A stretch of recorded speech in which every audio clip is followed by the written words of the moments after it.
Welcome to Moms Don't Have Time to Read Books with Zibby. I'm the host, Zibby Owens. I am an author. My latest is Blank, pub date March 1st, a novel. I'm also a podcaster, obviously, a publisher, a bookstore owner, and so much more. If you love books, you're in the right place. In fact, we call it the Zibbyverse, or really, the LA Times called it the Zibbyverse, and we're going with it. Go to zibbyowens.com to learn more and follow me on Instagram at zibbyowens. Molly Roden Winter is the author of More, a memoir of open marriage. Molly was raised in Evanston, Illinois, and lives in Park Slope, Brooklyn, with her husband and two part-time roommates, also known as her sons. Her personal essays have appeared in New York Magazine, Motherwell, and Panduras. She is half of the guitar-playing, songwriting duo House of Mirth. Welcome, Molly. Thank you so much for coming on Moms Don't Have Time to Read Books to discuss More, a memoir of open marriage. Thank you for having me. It's my pleasure. I have to say, I was reading this, I could not put this book down. And I was reading it like one Sunday as my husband's like watching all this football. And he looked over like kind of annoyed. He's like, "Oh yeah? How's that book?" A lot of conversations I think are going to start as a result of this book. And conversations go a long way, I have to say. I felt like then this weekend I showed him, I was like, remember when I was just reading this book? Now look, it's in the New York Times. Like, see, it's like a big deal, this book. I'm not just like looking for an open marriage. I mean, if I was, that would be fine. No judgment. I'm just saying I don't happen to be looking for that with him. But anyway, so he was like, oh, look at that. I'm glad you said that because it's really important to me that I convey to folks that I am not proselytizing. I don't think all we need in this world is if everybody were polyamorous. I mean, that is not my message here. And so I'm glad that you felt like it spoke to you, even without being necessarily interested in non-monogamy. Well, there's so much in your story simply about motherhood and desire and trying to marry those two aspects of yourself, keeping marriage. Like, how do we preserve our marriages and ourselves and our kids? Like, it's such a mishmash. And so even though you have opted for this path, right, that not everybody opts for, the way and the decision-making and the day-to-day is so familiar that I feel like so many people will feel themselves in this story. Yeah, that's my hope. And it's true. I think one of the biggest things I've learned on this path is that there are disparate parts of myself. Sometimes I describe it as there's like this mom suit that we're supposed to put on as if it's one size fits all. And you find yourself lopping off an arm or, trying to hold in your gut because it doesn't quite fit and not really being able to breathe. And I'm just trying to kind of challenge this idea that we have to look and act in a very particular way in order to be a good mother. I don't think that's true. I mean, truth be told, if we weren't like having sex, we wouldn't have the kids to begin with, right? Yeah. It's like, it reminds me of when my mother was a teacher also. I was a teacher for about 15 years too. And I'm a teacher for at least 5 of the years that I'm talking about in More. My mother didn't get any days off for having a baby. This was, I was born in 1972, my sister in 69. She was able to get a few days paid because she had the flu when she delivered me. But otherwise, there were and this is for a school, and I always think of these things that we pretend like teachers matter and mothers matter, but we don't give any support. So yeah, we're mothers because we have had sex. As my son said, when he first found out how babies were made, when he was about 6 or 7, he said, "Wait a minute, you did that?" And I was like, "Yeah." And he's like, "Twice?" I was like, "Yeah, I did it twice." Now we have very different conversations. But at the time, I would only confess to twice. I know when I told my younger kids, like not so long ago, and they were like, "Well, wait, are you going to be doing that when we like come into your room?" I'm like, "No, you've never seen that happen, Anyway, so then like they'll FaceTime me when they're at their dad's, and like my little guy is like, he's 9 now, but he would call and be like, "Are you having sex?" And I was like, "No, I'm not having sex. It's fine. We can just talk." But I think that's great, Zibby. I think it's great even that they know that like these aren't virgin births. You know what I mean? We are Yeah. actually whole people with bodies. Yeah. And now that my children are adults, they have talked to me about some of the questions and concerns that have come up with, sexuality and sex. And I think it's largely because they know I'm not a pearl clutcher. They know I'm not going to freak out about having sex. I know it's normal. I know it's healthy.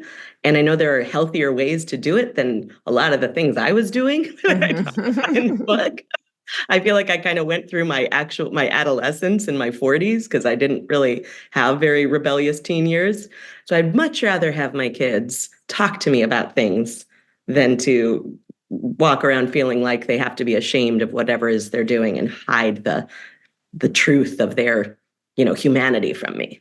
Well, your love for your kids comes through so strongly. I mean, that scene when you're leaning against the wall with the suitcase between your legs and itching yourself, and your son is like, "What? You're in an open marriage. We found dad on OkCupid." And then when you realized that he was like, it didn't even occur to him that you would also be like pursuing other partners. Oh my gosh. And you were like, what do I tell him? And your adorable, supportive husband who's like, it's okay. Like, you want me to help? Blah, blah, blah. Oh my gosh, that scene. Wait, how old are your kids now? I feel like they're frozen in time in this book. So. Right. Almost 22 and 19. And how do they feel about the book? They're very supportive of me. My oldest read it. My youngest did not. Wow. He's away at college right now, my youngest, and he was very cute. He said, "Mom, I have to tell you something." He's like, "Don't be mad. I checked the campus bookstore and they don't have your book, and I'm really happy about it." Aww. And I was like, I am not mad. And I am actually really happy that I was like, I would be shocked if it were at the campus. I mean, maybe not shocked, but you're not actually the target market, honey. Yeah. So it's fine. Although I'm annoyed on your behalf that it's not. I mean, you have a connection to that school. You should be represented. That's all right. No, I'm trying to steer clear of that whole vicinity while the dust settles. Okay. It's something that's also very important to me with my children, that their path is their path and my path is mine. And that's something that comes up in the book with my mother's journey and my own. I loved your mother's journey. Oh my gosh. Yeah. How is your mom? She's doing well, thanks. Yeah, she's in a wheelchair now permanently, but I shouldn't say permanently. She can get herself up and down. And actually the wheelchair has given her a lot more independence. She's able to, get herself places and is not falling over, which was the main problem, falling and breaking things. So she's doing great. My parents are actually having a pretty good time with the book. My hometown paper in Evanston, Illinois is running a review today. Ooh. I'm there tomorrow. I'm going back to Chicago for a reading on Wednesday, but I'm doing some signings at a bookstore in Evanston, and they're excited. It's really sweet how everybody's been. They were nervous. They sometimes still get nervous. It's a lot, but it's also, they believe the same things I believe. My values are very much in line with theirs about what this book really is about. Maybe we should back up. Yeah. I was so excited to jump in and talk to you about so many of the parts of this book, but maybe we should describe the book for people who are like, what are they talking about? What are we talking about? Oh my gosh. Okay. So the book pretty much tells the story of the first 10 years of my open marriage. So I got married in 1999. I had had very few partners. I was, very young for high school. I went to college at 16. I had the same boyfriend for 4.5 years. And then when we broke up, the first person I started dating was my husband. That was not my plan, but I just fell for him, right? And he had said to me before we got engaged that if you want to sleep with someone else, you can. And he actually predicted that I would want to. He thought, like, he's 5 years older. He had been dating a lot. He was living in New York, living the single life throughout his 20s. And the fact that I was kind of, wide-eyed. And he said, I think you're going to want to sleep with someone else eventually, and that's okay. Just, you have to tell me, and he's a little turned on by that. There's a little frisson for him, but I don't feel the same way. I have I do not get turned on by the idea of him with another person, even now. But that idea was planted, and I thought, oh no, I'm never going to want to do that. But lo and behold, when my children were little and I was just about at the end of my rope, I walked out of the house one night and met a friend who took me to a bar, and I met someone who I was shocked at the feeling of desire that kind of just poured through me. So I told my husband about it. And long story short, he said, go for it. But that's kind of where the book, that was the beginning more than the end. Actually, not only it sounds like, is it not a turn on, but when your husband is with someone else, but you had a lot of scenes where you would cry. I think you had one scene where like your legs buckled and you like collapsed just thinking about him with someone else, even though it was okay for you to be with someone else. And he was like, what? Like we agreed on this, basically. I know. But there was that visceral reaction of like, no, no, no. Right. And I think that's what I've learned both through experience, and at first it was just through like reading books like The Ethical Slut or things like that, that what that feeling was fear that I was going to lose him and deep insecurity about how lovable I was, really. And the feeling that maybe love is a scarce resource, and maybe if he loves somebody else, he can't love me as much or can't love me at all. So it was a fear that took me probably close to 10 years, the length of the book, to feel in my body differently. And it's partly why I told the book the way I did. I started out writing the book. My first draft I thought was just genius, but it was not. And I got rejected by about 50 agents.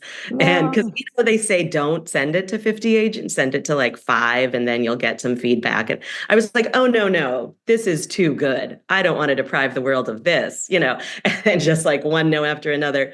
And I realized what I had done is I had written a book of essays, basically, all of which began something like, I'm fine now. Don't worry about me. But back in the day, this is what happened.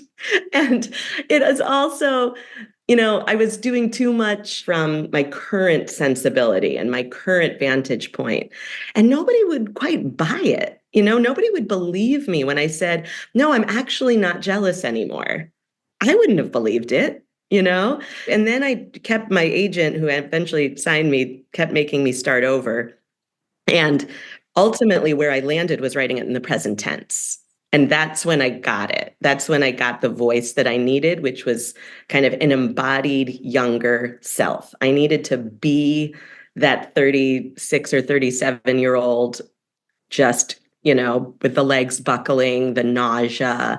I had to relive that in order to trace the evolution of what happened to me, Interesting. So, and now I'm 51, and that 37-year-old self, I have so much compassion for. My 20-year-old self, my 6-year-old self.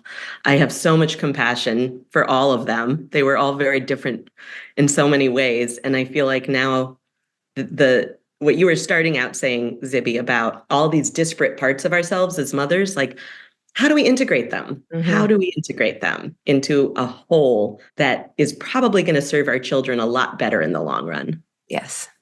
And how do we all survive those earlier years? Oof. I mean, my marriage ended and I ended up getting remarried, and to my tennis pro, I've written about this, so it's like public. Yeah.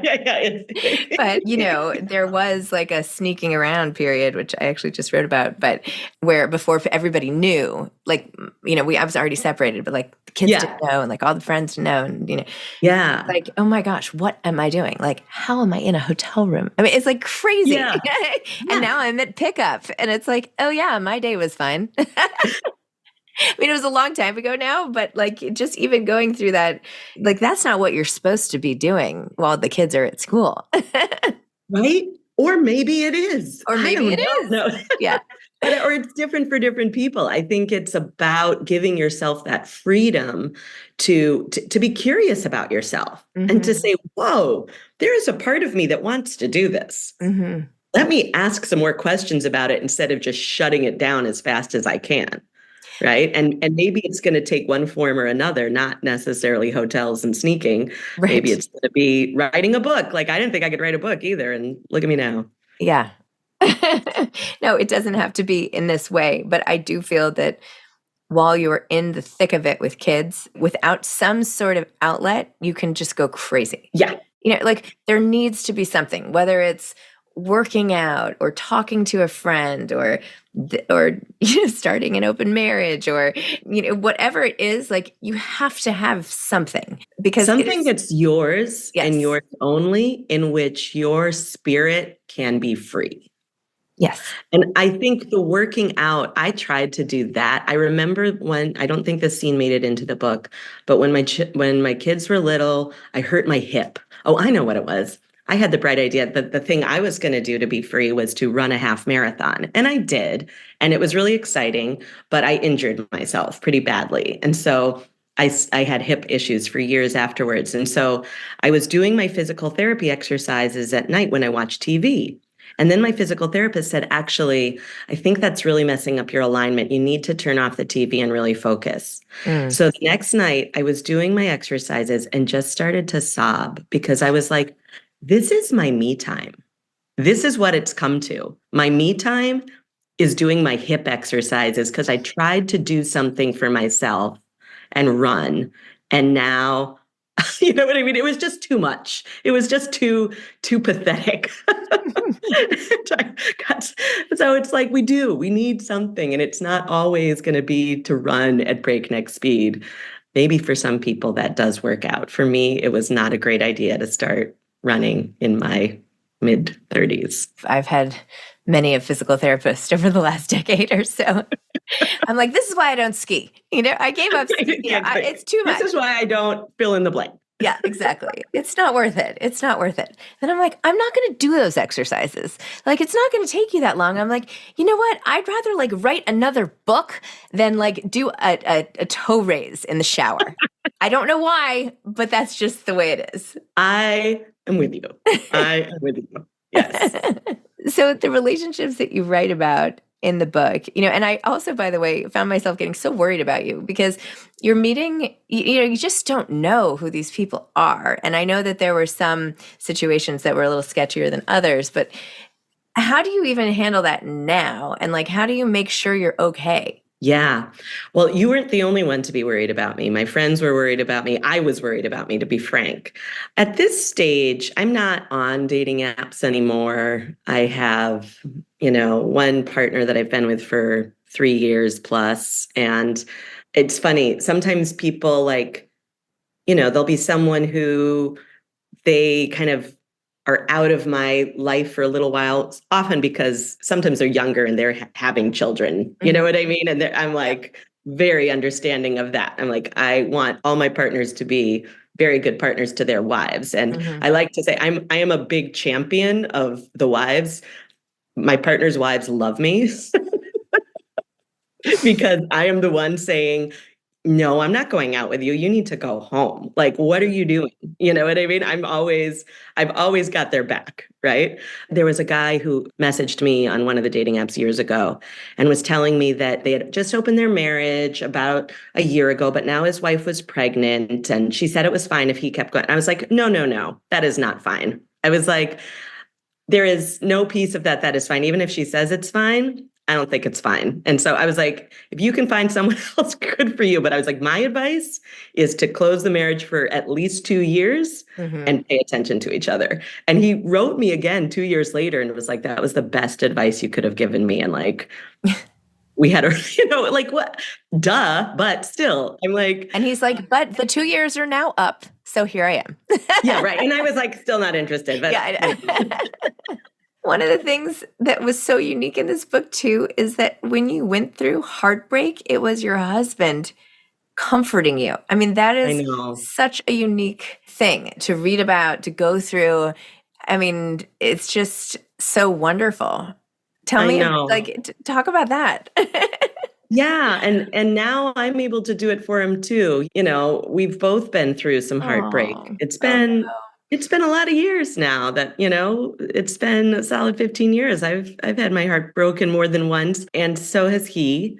But it's a different kind of feeling too, now that we can really connect with each other around it. And my mother is the other person I can talk to, and that's just nobody nobody would believe it unless I wrote about it, in a way that really showed all the kind of turning points and moments of evolution. Because the idea that I break up with a guy outside of my marriage and the two people I need to talk to are my mom and my husband, like, come on, but it's true.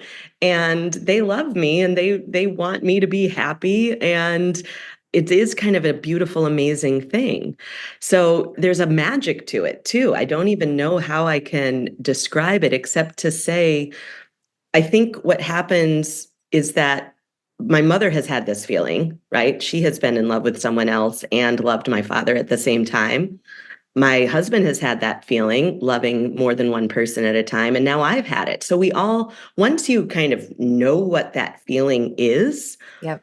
it doesn't feel threatening anymore because you realize, oh, this is not a game of scarcity and zero sum where, oh, thank God she's gone. So now you can love me more. No, she's gone. Now you're going to be really sad for a while. And I'm so sorry, So I want my partner to be with people who make him happy, not people who he's glad to be rid of, Of that. course, yeah. It reminds me a little bit of some of the tropes around mother-in-laws and daughter-in-laws, as if, there's this competition kind of when you see it done in, through central casting or something, right? When in a sitcom where the mother-in-law and the daughter-in-law are very in competition. I think of Charlotte from Sex and the City or something like that, right? And there's something very dysfunctional about that. Right? If you both love the same person, don't you want them to have love?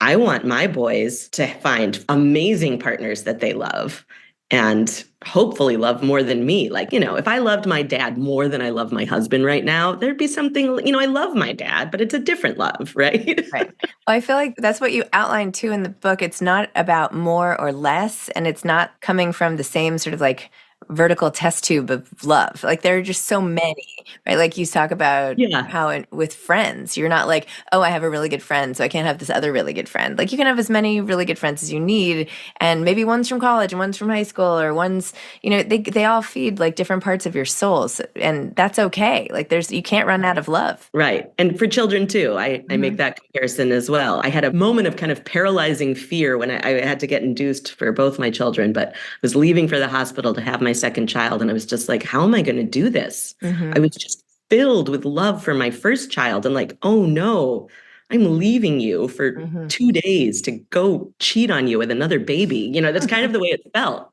Yep. And then look at that. And my father actually said to me that day, because they were staying with my oldest when I went to the hospital, he said, you are giving him the greatest gift in the world. You're giving him a brother. And I was like, oh, that's nice. And I did, it's just a different way to look at love, I think. Yeah. I remember feeling so guilty, like being like, oh, I have to leave, go to the hospital, have your siblings. Like I felt so bad. It's such a silly Isn't that thing. Funny? Right? We can feel guilty over the craziest stuff. We really can. And if there's not like enough that's guilt inducing, we will find something. Yeah. Like adding to the planet. For Right. Oh no, I had a baby. Oh no. Sorry. Yeah, I was gone for 3 days that you'll never remember. But yeah. Right. So true. Do you worry about being judged? Yeah, I mean, I'll be honest. Some of the comments in, New York Times article or other things other media that's come out, I told myself I wouldn't look, but then I might peek a little and I might feel a little, ultimately not really though. I feel like I'm at a time in my life and just a sense of self that I have now that doesn't feel very vulnerable to random opinions. Yep. If someone in my life is upset about something I've written, and that has happened, I take that very seriously and make sure we talk about it. But so far, so good. A couple people have been upset and have talked to me, and we're good now. Okay. And ultimately, I've found that it can be a very healing thing. I'll give an example too, like my aunt, who is the one who told me about my parents, and I write about it in the book. And so she hadn't read the book yet, but I saw her at Christmas and she was like, well, now I'm going to be immortalized as a blabbermouth. Aww. Right. But I talked to her about it. I was like, I'm so glad you told me because I don't think my mother ever would have. And I needed to know. It has been such an important part of my relationship with my mother. And just it's kind of affected the whole trajectory of my life in a way that feels really meaningful. So yeah, people might judge me, and that's okay. I'm putting myself out there not for the purposes of self-aggrandizement. If I were, I wouldn't have written a lot of the things I wrote. I mean, I tried to show all of the ugly underbelly of these years in a way that was as honest as I could make it, because I was seeing a lot about open marriage that either seemed it was going in one of two ways. One was, we tried it, it didn't work, right?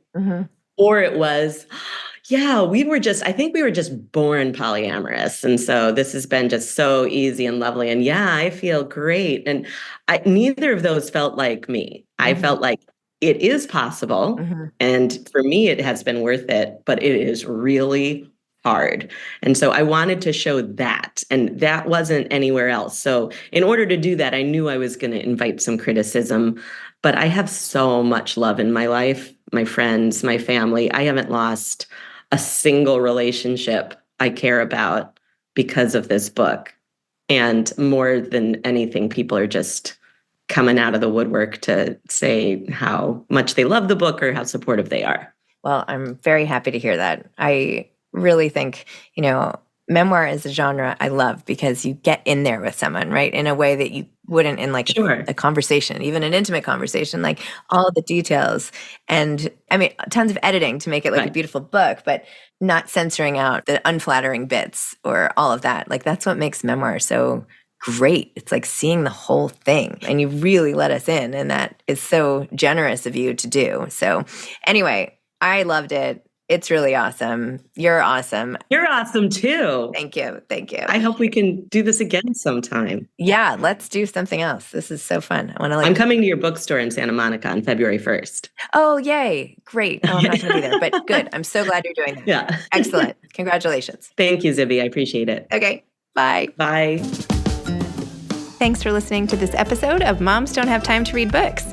Don't forget to follow me on Instagram at Zibby Owens and at Moms Don't Have Time to Read Books. Also sign up for my newsletter at zibbyowens.com and sign up for my virtual book club and meet lots of authors on Zoom every other week. Thanks so much to Steve and Ryan at Texture Sound for the sound editing. And thank you to Morning Moon Productions for providing this fantastic intro and outro music.